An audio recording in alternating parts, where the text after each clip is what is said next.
мал былай жойылады дей алмаймын, бірақ азаяды, конкретно азайын деп тұрмын. Мал деген әрқашан қазақтың қолында болады. Айналайын, солай ғой. Тек соны бағалай білсек болды.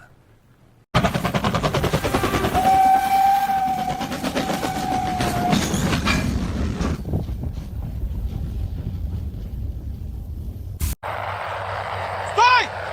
Куда убегаешь?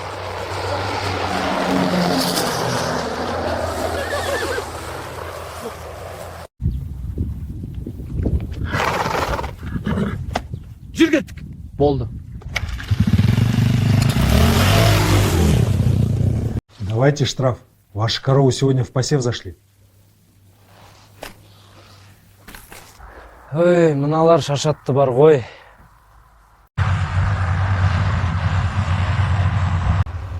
Мә, қазақ етсіз қала ма енді?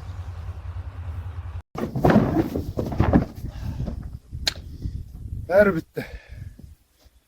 Айнала толған еген, мал жаятын жер қалған жоқ.